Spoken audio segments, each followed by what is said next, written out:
Kali ini, gua bakal ceritain lanjutan komik God of Material Art. Sebut saja ini chapter 120. Untuk novelnya sendiri, ini dimulai pada chapter 277 sampai 279. Video ini adalah spoiler dari lanjutan komiknya. Jadi yang bisa bertahan dengan rasa penasarannya, ya jangan tonton video ini. Nanti Anda bisa keterusan.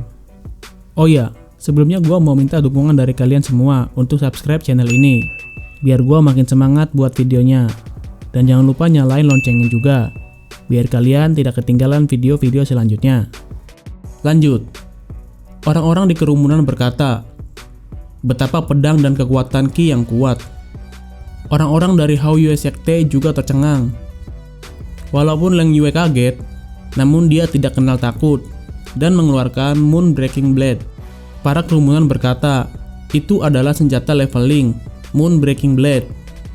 Leng Yue secara mengejutkan menggunakan senjata barunya untuk melawan pria itu.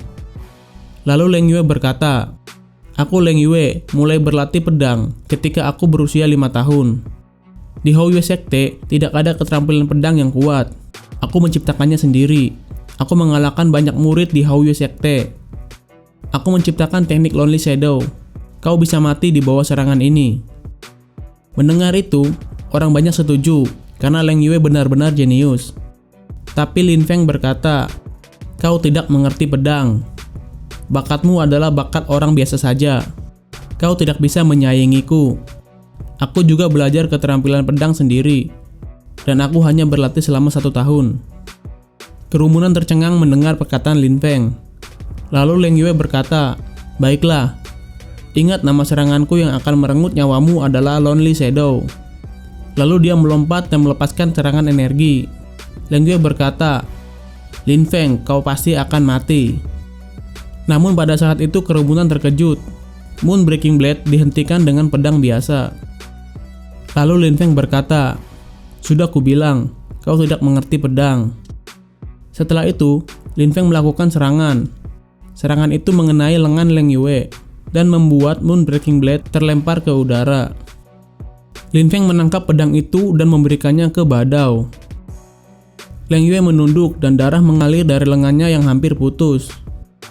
Leng Yue terus berpikir, aku telah belajar menggunakan pedang dari umur 5 tahun.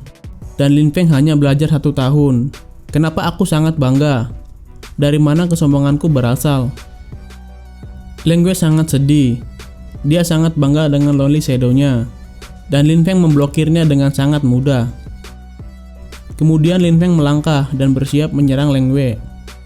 Namun pada saat itu, bayangan muncul jauh di belakang Leng Yue. Kemudian Lin Feng diserang sampai dia terdorong mundur. Saat itu terdengar suara yang sangat keras. Pedang adalah senjata untuk para kultivator yang kuat.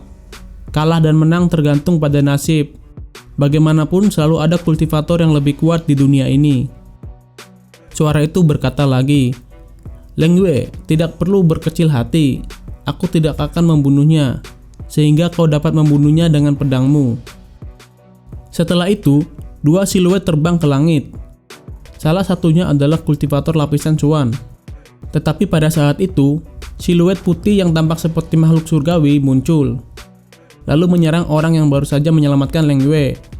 Namun Leng Yue berhasil diselamatkan. Orang-orang di kerumunan tercengang. Wanita pendiam yang selalu berada di sisi Lin Feng sebenarnya adalah kultivator yang kuat. Kerumunan berpikir, siapa yang menyelamatkan Leng Yue? Dia juga pengguna pedang. Mereka tidak tahu siapa itu dan bertanya mengapa dia menyembunyikan identitasnya. Lin Feng berkata dalam hatinya, jenius dari sekte Hao Yue, lebih baik kau tidak bertemu denganku lagi. Lalu Lin Feng berjalan menuju mayat Bing Yuan dan mengambil cincin untuk mengambil api esensi rubah 7 ekor dan harta lainnya. Kemudian Lin Feng tertawa dan berkata, sungai surgawi berlimpah harta. Di tengah malam di sebuah hotel, Lin Feng berada di kamarnya. Dia sedang menyelidiki ingatan yang diberikan kultivator lapisan Jun. Pada saat itu, seseorang mengetuk pintu. Lin Feng kemudian berkata, masuk. Orang yang datang adalah Lan Jiao. Lan Jiao menggunakan pakaian yang terbuka. Lin Feng berpikir, dia penggoda, wanita yang cantik. Kemudian Lan Jiao berkata, "Tuan, bolehkah saya masuk?" Lin Feng mengangguk dan berkata, "Masuk." Lan Jiao kemudian masuk dan duduk. Dia tersenyum dan berkata, "Tuan, saya minta maaf karena mengganggu Anda di tengah malam." Lin Feng berkata, "Nona, apa yang bisa saya bantu?" Lan Jiao kemudian berkata, "Apakah saya tidak diizinkan untuk datang dan mengunjungi Tuan Lin?" Lin Feng berkata, "Nona Lan Jiao, kau datang ke kamarku di tengah malam. Ini bukan waktu yang tepat untuk mengunjungiku." Namun Lan Jiao tersenyum dan berkata, "Tuan Lin tidak peka dan bergairah." Lan Jiao terus merayu Lin Feng dengan kata-kata dan tubuhnya. Ya benar, tubuhnya guys. Jadi Lan Jiao itu melepas bajunya. Ya tahulah, rayuan maut. Lanjut. Akhirnya hati Lin Feng tergoda. Namun Lin Feng berpikir, "Aku tidak bisa. Ada yang salah dengan ini. Dia mengenakan sesuatu di bawah gaunnya.